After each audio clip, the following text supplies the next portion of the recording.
ഓണത്തിന് പഴയ സാരി ബ്ലൗസ് നമുക്ക് പുതിയ മോഡൽ എങ്ങനെ ആക്കാൻ നോക്കാം കേട്ടോ. അപ്പോൾ എല്ലാവരുടെ കയ്യിലും സാരി ബ്ലൗസ് ഉണ്ടല്ലോ, തയ്ച്ച് കഷ്ടപ്പെടുവോ, തയ്യൽ മെഷീൻ ഒന്നും വേണ്ട. ബ്ലൗസിൻ്റെ ബാക്കിലാണ് ഞാൻ ചെയ്യുന്നത്.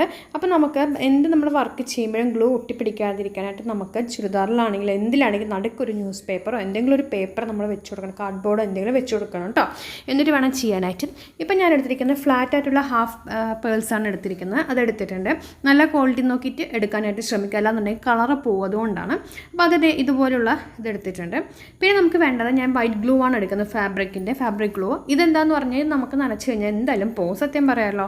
അപ്പം നമ്മൾ ഇത് ഉണങ്ങിയ ശേഷം നമ്മളൊന്ന് ഹാൻഡ് സ്റ്റിച്ച് കൊടുക്കേണ്ടതുണ്ട്. ഇനിയിപ്പോൾ നിങ്ങൾക്ക് സമയമില്ലാന്നുണ്ടെങ്കിൽ B6000 എന്നൊക്കെ പറഞ്ഞിട്ടൊരു ഗ്ലൂ ഉണ്ട്, അത് വാങ്ങിച്ച് ചെയ്യുകയാണെങ്കിൽ നിങ്ങൾക്ക് ഒരു രീതിയിലും പിന്നെ പോവില്ല കേട്ടോ. അപ്പോൾ ഞാൻ ഇതുപോലെ ഒരു ഡിസൈൻ ഇങ്ങനെ ജസ്റ്റ് ഒന്ന് ആക്കിയ ശേഷം ഈ പേഴ്സ് എല്ലാം ഇതിലേക്ക് ഒട്ടിച്ചു കൊടുക്കുന്നുണ്ട്. അപ്പോൾ ഇതെന്ന് പറഞ്ഞാൽ എല്ലാവർക്കും ചെയ്യാൻ പറ്റും. പിന്നെ വേറൊരു കാര്യം, ഇത് വൈറ്റ് പേഴ്സിന് പകരം നിങ്ങൾക്ക് ഗോൾഡൻ പേഴ്സ് ആണെങ്കിൽ കുറച്ചുകൂടി എടുത്ത് നിൽക്കും. അപ്പോൾ എൻ്റെ കയ്യിൽ ഗോൾഡ് ഇല്ലാത്തതുകൊണ്ട് ഞാൻ വൈറ്റാണ് കൊടുക്കുന്നത്. പിന്നെ റെഡിന് വൈറ്റും ഗോൾഡൊക്കെ തന്നെയാണ് കൂടുതൽ ഭംഗിയിൽ. എനിക്ക് ഓരോരുത്തർക്കും ഓരോ ഇഷ്ടമാണല്ലോ അല്ലേ. അപ്പോൾ ഞാൻ ഇത് ഇങ്ങനെ വെച്ച് കൊടുക്കുന്നുണ്ട്. വെച്ച് കൊടുത്തിട്ട് നമ്മളിതെല്ലാം ഇങ്ങനെ വെച്ച് കൊടുക്കാം. വെച്ച് കൊടുത്തിട്ട് ഒരു 3-4 മണിക്കൂർ കഴിയുമ്പോൾ തന്നെ നന്നായിട്ട് അത് സെറ്റായിട്ട് പിടിച്ചിരിക്കും. പിന്നെ നമുക്ക് എപ്പോഴെങ്കിലും ഫ്രീ സമയം ഉണ്ടാകുന്ന സമയത്ത് ചെറുതായിട്ടൊരു സ്റ്റിച്ച് കൊടുത്തിരിക്കണം, അല്ലാന്നുണ്ടെങ്കിൽ നമുക്കത് വാഷ് ചെയ്യുമ്പോൾ തന്നെ പോകും കേട്ടോ. അപ്പോൾ അതേ ഞാൻ ഇതുപോലെ ഇങ്ങനെ ഓരോരോ ഇഞ്ച് ഗ്യാപ്പിൽ വെച്ചിട്ട് ഇങ്ങനെ ഇട്ട് കൊടുക്കുന്നുണ്ട്.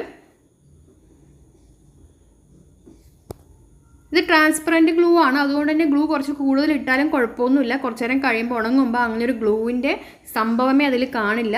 ഫുള്ളായിട്ട് നോർമൽ ബ്ലൗസ് പോലെ തന്നെ ഇരിക്കും. ആ ഒരു രീതിയിലും ഗ്ലൂവിൻ്റെ അത് കാണില്ല, എല്ലാവർക്കും അറിയാമല്ലോ.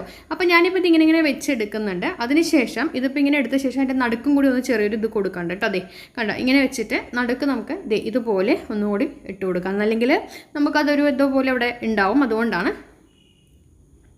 അപ്പോൾ എല്ലാവരുടെ കയ്യിലും പഴയ ബ്ലൗസ് എന്തായാലും ഒരു ബ്ലൗസ് ഉണ്ടാവും. അപ്പം നമുക്കത് ഇത്തിരി ഒന്നും മോഡുണ്ടെങ്കിൽ ഇപ്പോൾ എല്ലാവരും ഈ പറഞ്ഞ ബീഡ് വർക്കൊക്കെ ചെയ്ത ബ്ലൗസുകളൊക്കെയാണ് ഇടുന്നത്, ചെല്ലേ ചുരിദാർ ബ്ലൗസ്. അപ്പം നമുക്കും അതുപോലെയൊക്കെ ചെയ്യാം. അതിന് ചെയ്യാൻ പ്രത്യേകിച്ച് അറിവുകളൊന്നും ആവശ്യമില്ല.